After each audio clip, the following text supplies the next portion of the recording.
Halo teman-teman semua, baik di pengelolaan sekolah, Bapak Ibu guru ya, pemimpin sekolah, dan juga siswa-siswi terutama, kembali lagi di program Binara Edu di bawah naungan Politeknik Bina Madani atau Poltek Bima sebagai salah satu platform TV digitalnya.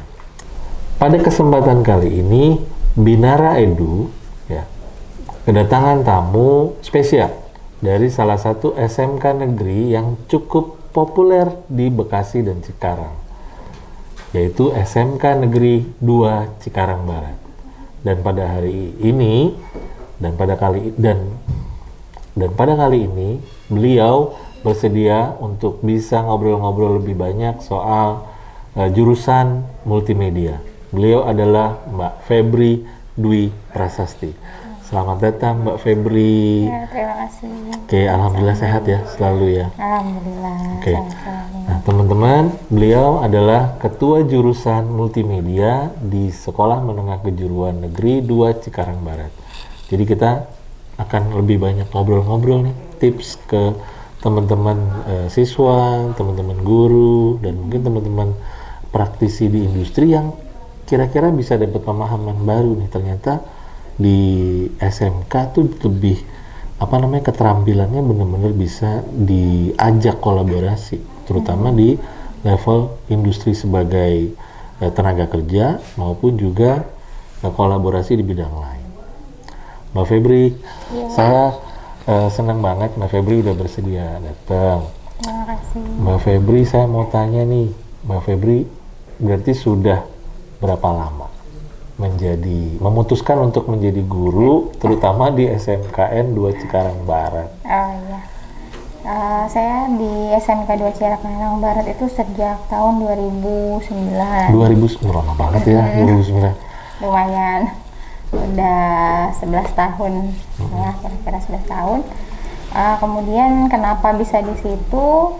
Karena saya pada saat itu ikut tes. Oke. Ya, ikut tes dari jalur umum, kemudian ditempatkannya di situ. Alhamdulillah diterima, kemudian ditempatkan di SMK 2 Cikarang Barat gitu. Tapi sebelum itu sebagai guru di bidang multimedia atau memang guru umum mata pelajaran pada umumnya? Oh, ya, kesempatan pertama saya mengajar jadi guru itu di SMK di Kota Bekasi. SMK di Kota Bekasi. Ya, kemudian di sana dapat ngajar multimedia juga. Oh, ngajar juga. Tapi saya megang mata pelajaran lain juga, diantaranya fisika. Gitu, karena mungkin lihat background pendidikan ya di pendidikan teknik elektro, jadi dianggapnya bisa ngajar fisika gitu. Oke. Berat mana dalam hal ini passion, kesukaan ke wilayah elektrofisika atau ke multimedia? Ke multimedia. Sekarang udah, ke multimedia. Udah cinta. Kenapa? Berarti kan ada sesuatu nih yang bikin Mbak Febri tertarik dari elektro jauh banget kan ke multimedia yang lebih banyak fantasi, ya kan? Lebih banyak ide dan lain-lain. Kenapa? Karena di multimedia itu imajinasi itu ya tadi ya, imajinasi itu bisa divisualisasikan. Kemudian dari karakteristik materinya juga lebih memungkinkan banyak karakter itu diayomi gitu sama multimedia itu.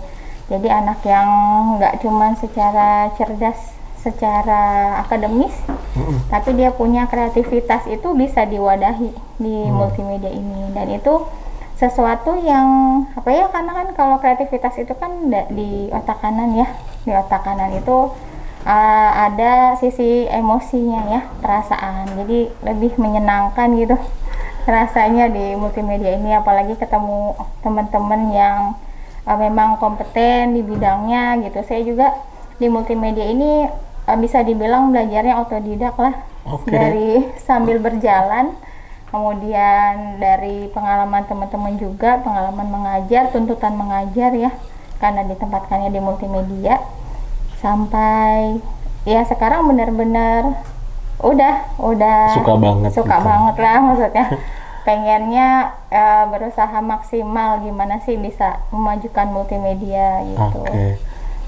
Memilih multimedia juga didukung sama mungkin keluarga, teman-teman deket. Itu gimana respon di lingkaran teman-teman kita, teman-teman Mbak Febri? Ya saat ini kan multimedia itu memang bisa dibilang kebutuhan ya.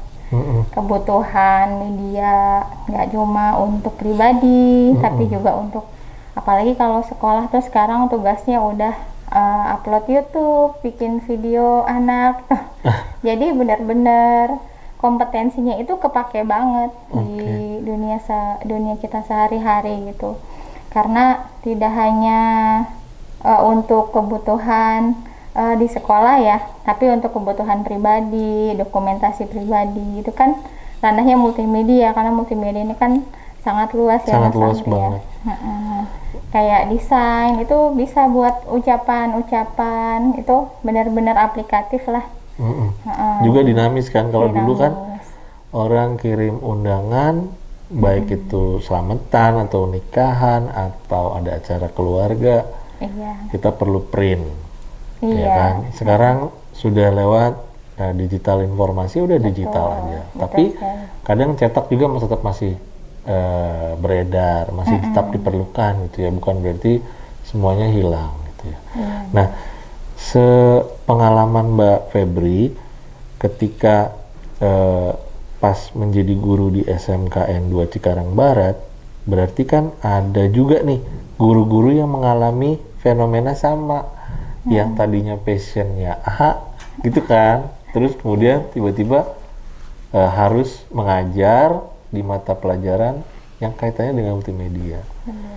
Gimana? Sudah mulai bisa memberikan masukan atau juga justru menjadi teman curhat yang sama atau gimana? Sebenarnya multimedia ini kan kalau cuman butuh waktu sih nggak terlalu sulit ya. Didalamin asalkan fokus. Kita mau belajar aplikasi apa, mau fokus ke fotografi kah, atau ke grafikanya, atau ke broadcastingnya. Kalau misalnya fokus itu ya insya Allah bisa dipelajari gitu. Mungkin ada kategorinya ya, kayak pemula, medium, nanti expert gitu. Tapi sangat tergantung ke jam terbang sih kalau multimedia. Jadi mungkin pas awal-awal masih kagok gitu ya, masih gagap teknologi, tapi kalau sudah berkecimpung agak lama ya udah biasa gitu. Kalau Mbak Febri mengalami kesulitan nggak waktu pas transisi suka banget ke multimedia? Apa kira-kira? Apa sih namanya?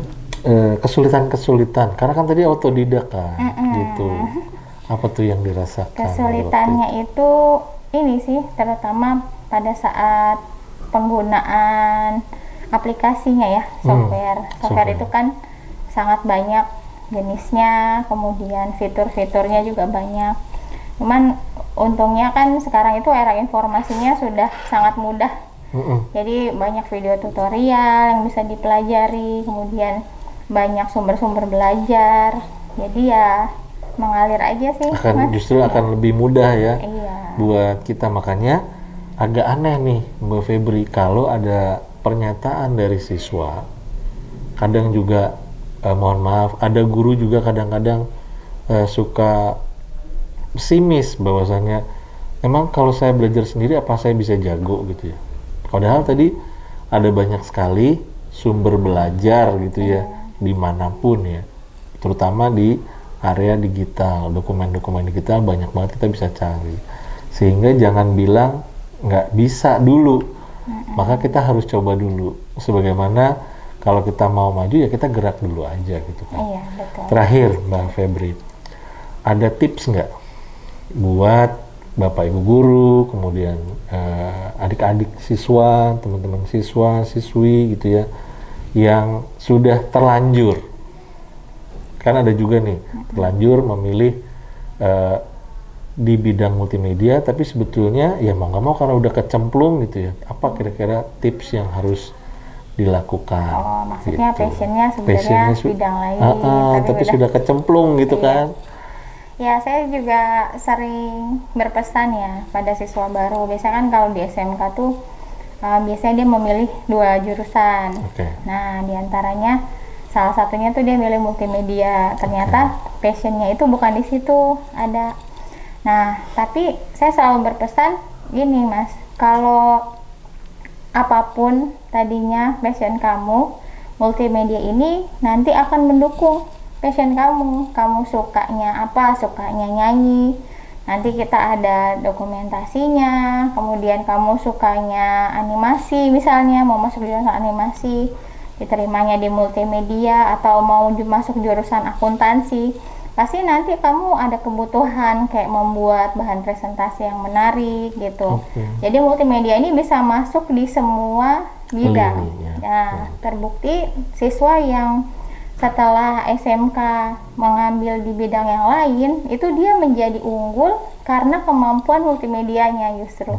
Jadi pada saat di kuliah, dia kuliah akuntansi, tapi kemampuan multimedia itu memungkinkan dia membuat visualisasi statistik misalnya, seperti itu. Kemudian media pembelajaran. Nah, jadi multimedia ini nggak rugi lah belajar multimedia pada saat kita sudah tercemplung di suatu bidang. Kalau kita fokus, maka kita bisa jadi ahli. Dan lama-lama itu kita bisa suka. Yang awalnya mungkin kita nggak suka. Saya jadi guru juga bisa dibilang kecemplung, Mas. Semuanya serba, kadang-kadang serba spontan rencana Tuhan ya. Kadang-kadang serba spontan. Qadarullah semua. Jadi untuk teman-teman semua jangan pesimis bahwasannya kalau sudah dipertemukan dengan bidang baru gitu ya sudah, mau tidak mau kita harus pelajari segala hal terkait lingkup bidang studi tersebut gitu ya.